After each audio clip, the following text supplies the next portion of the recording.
Download the code from codegive.com. Link in description. Javascript and Python are both popular choices for web scraping, each with its strengths and weaknesses.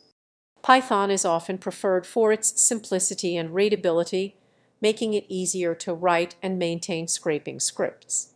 It has powerful libraries like Beautiful Soup and Scrapy that facilitate optimal parsing and data extraction.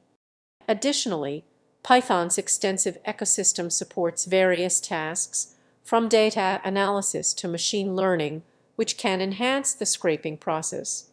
On the other hand, JavaScript shines in scraping dynamic websites that rely heavily on client-side rendering.